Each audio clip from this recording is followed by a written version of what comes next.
Okay, so you know how much it sucks to think about, like, your car breaking down, right? Well, Or, like, getting hit with some crazy medical bill you weren't expecting?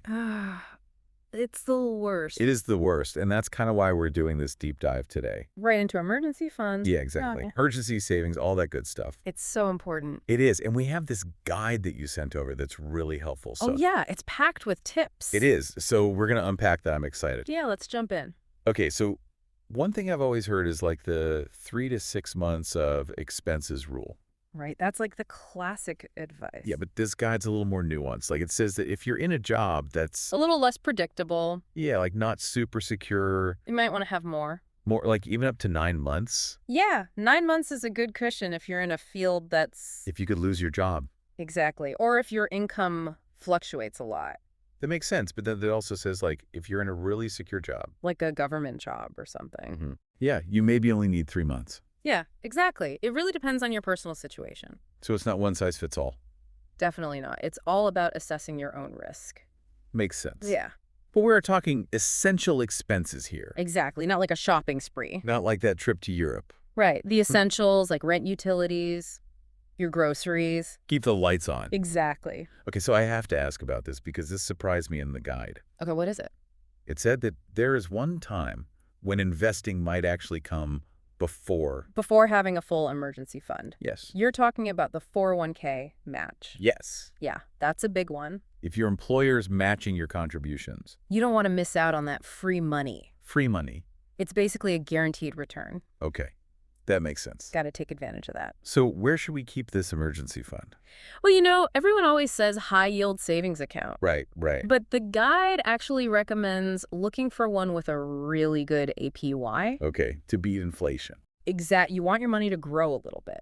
Not just sit there. Right. And I thought this was interesting. The guide also suggests using a separate bank. Oh, that's a good idea. Yeah, so it's out of sight, out of mind. So you're not tempted. Exactly. Less temptation to spend it. Makes sense. All right, so we've got the money stashed away, Safely tucked away. but now what is a true emergency? Oh, that's a good question Because I know some things feel like emergencies, they do, but they're really not. like that new phone.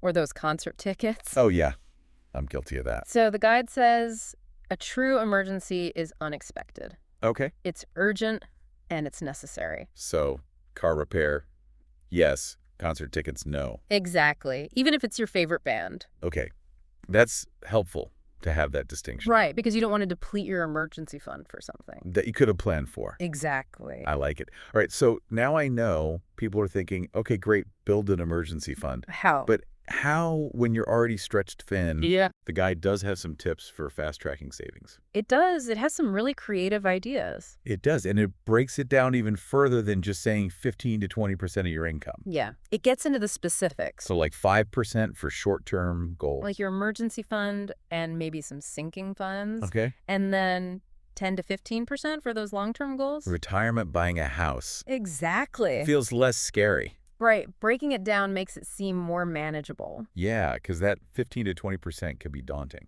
It can be. But remember, even starting with 1% is a win. If you're consistent. Exactly. Consistency is key. It's all about building those habits. Absolutely. And I love this idea of sinking funds. Oh, sinking funds are great. It's like a mini emergency fund, For those things you know are coming, but not every month. like a car repair or... Your annual insurance payment. Yes, exactly. It's like the bucket strategy. Putting money aside for those. Exactly. So you're not scrambling when the bill comes. I like it. Okay. So we've got our emergency fund. In a safe place. We know what a true emergency is. We're ready for anything. But what about credit cards? Ah, yes. The trusty credit card. Can't we just rely on those? Well, the guide cautions against that. Really? Remember those high interest rates we talked about? Yeah, they can really get you. They can turn a small problem into a big debt problem.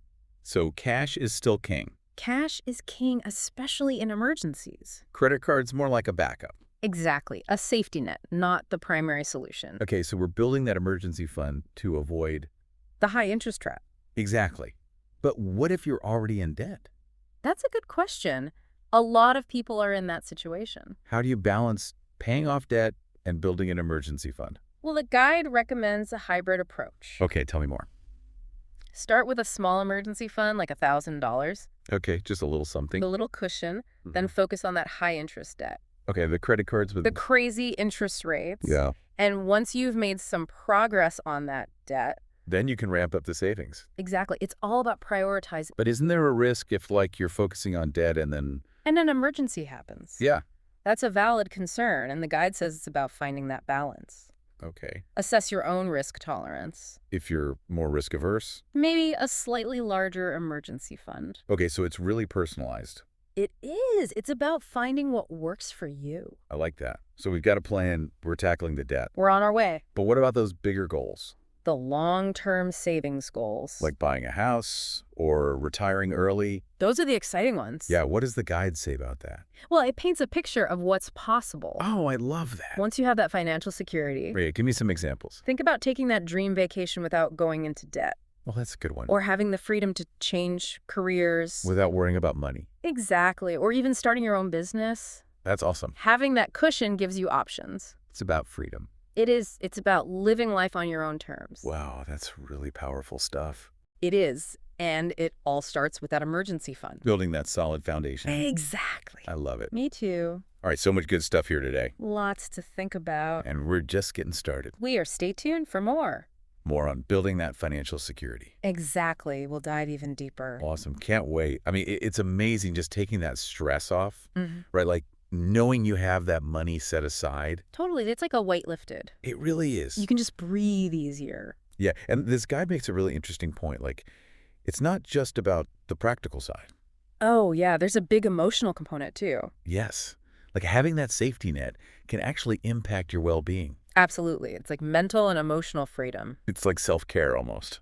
You know what? It's funny you say that because the guide talks about defining your why. Oh, yeah. Why are you saving? What's the goal? Exactly. What are you working towards? Is it a down payment on a house?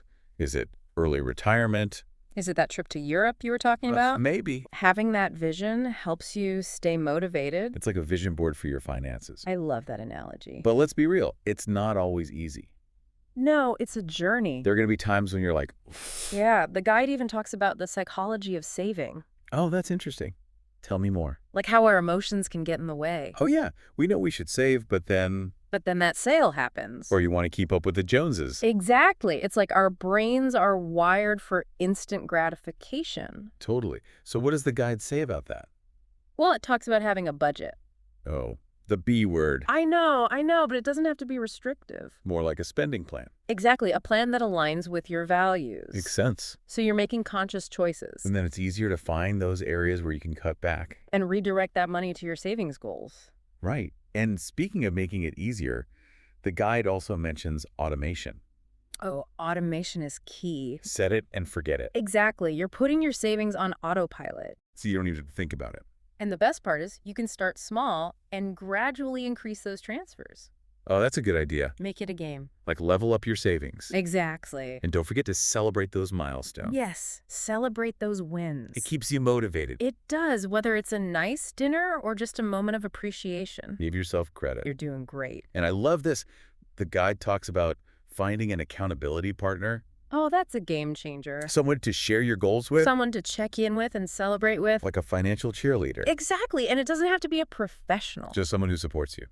A friend, a family member, anyone. Okay, so we've got budgeting, automation, celebrations, accountability.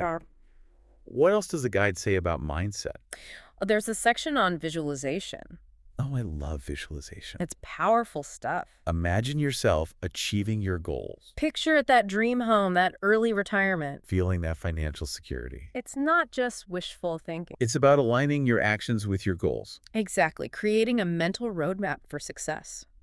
Wow, so we've covered a lot today. We have from practical steps to mindset shifts And it's all about empowering you to take control of your financial well-being. and create a life you love. Absolutely, a life of freedom and security. Okay, so as we wrap up this part of our deep dive, What's the key takeaway you want our listeners to remember? I think for me, it's like realizing that it's not just about the money. It's about so much more. It's like peace of mind. Yeah, that feeling of security. Exactly. And I like how this guy emphasizes you don't have to wait to start saving. You don't need to have it all figured out. Yeah, like you don't need a perfect income or a perfect budget. Just start somewhere. Any amount helps. Even a few bucks a week can add up. It's about building that habit. Consistency is key. And the guide has so many tips for making it easier. automation accountability celebrations. It can actually be kind of fun. It can be, it's about finding what works for you. So as we wrap up this deep dive into emergency savings. What's one piece of advice you would give to someone who's feeling overwhelmed? Yeah, like where do they even begin? I would say start small and automate it. Okay, keep it simple. Don't try to save a ton of money right away. Pick a small amount that feels doable. Like $5 or $10 a week. And set up that automatic transfer. So you don't even have to think about it. It just happens. Exactly. And as you get more comfortable, you can increase it. So it's like a gradual process. It is. It's a marathon, not a sprint. And seeing that savings balance grow can be really motivating. It is. It shows you're making progress. It's a good feeling. It is. It's empowering. So to everyone listening, remember, building an emergency fund is an investment in yourself. It's an investment in your future. It's about creating a life where you feel secure and in control. You can handle whatever comes your way. And you know we're cheering you on every step of the way. We are. You got this. That's it for this deep dive into emergency savings. We hope you found it helpful and inspiring. And remember, even small steps can make a big